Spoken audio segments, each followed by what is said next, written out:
নমস্কার। আজ mother's day. পৃথিবীর সমস্ত মাতৃজাতিকে আমার সশ্রদ্ধ প্রণাম। মা শব্দটা শুধু শব্দ নয়, যার মধ্যে লুকিয়ে আছে ভালোবাসা, ত্যাগ ও নীরব দায়িত্ব। কিন্তু আপনি জানেন কি, একজন মা শুধু মায়ের দায়িত্ব পালন করেন না, তিনি একজন প্রকৃতির হিলারও বটে।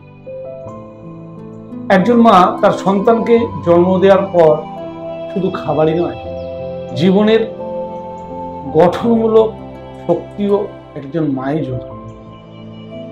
ন্যাচারোপ্যাথির দৃষ্টিতে একজন মা হলেন শিশুর প্রথম ডাক্তার।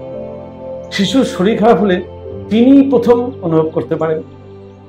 তিনি ঘরোয়া কিছু উপায়, যেমন লেবুর জল, তুলসী পাতার রস, আদার রস, এই ধরনের প্রাকৃতিক উপকরণ দ্বারা চিকিৎসা করেন, যার ভিত্তি হলো প্রকৃতি ও বিশ্বাস।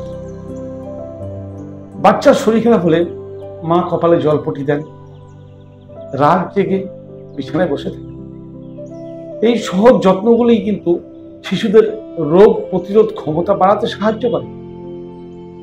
মা জানেন কোন খাবার গরমকালে খেতে হয় আর কোন খাবার শীতকালে খেতে হয়।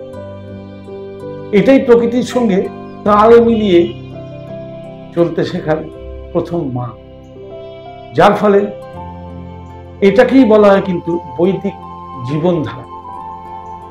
যোগ, প্রাণায়াম বা ঘরোয়া টোটকা দ্বারা মা যে শিক্ষাগুলি আমাদের দেন, সেটাই আসলে বৈদিক চিকিৎসা পদ্ধতি, যা মা নিজে পালন করেন এবং তার সন্তানকে তিনি এই শিক্ষায় শিক্ষিত করেন। শুধু শারীরিক সুস্থতা নয়, মা সন্তানকে আত্মিক সুস্থতা প্রদান করেন।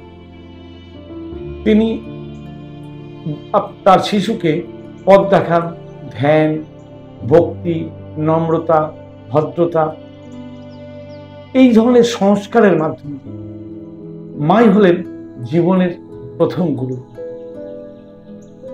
এই মাদার্স ডেতে আসুন মাকে শুধু শুভেচ্ছা নয়, আমরা কৃতজ্ঞতা জানাই। কারণ একজন মা শুধু জন্মদাত্রী নন, তিনি জীবনদাত্রী। প্রকৃতি এবং আমাদের সংস্কৃতির ধারক মাত্র। মা আছে বলে আজ পৃথিবী আছে। প্রকৃতিকে মায়ের সঙ্গে তুলনা করা হয়। প্রকৃতি মায়ের স্বরূপ। মা প্রকৃতির প্রতিচ্ছবি, বৈদিক আদর্শের প্রথম দীক্ষাগুরু। তাই আজকে মাদার্স ডেতে মায়ের প্রতি, মায়ের চরণে আমার শতকোটি প্রণাম। পৃথিবীর সমস্ত মাতৃ জাতিকে আমার প্রণাম।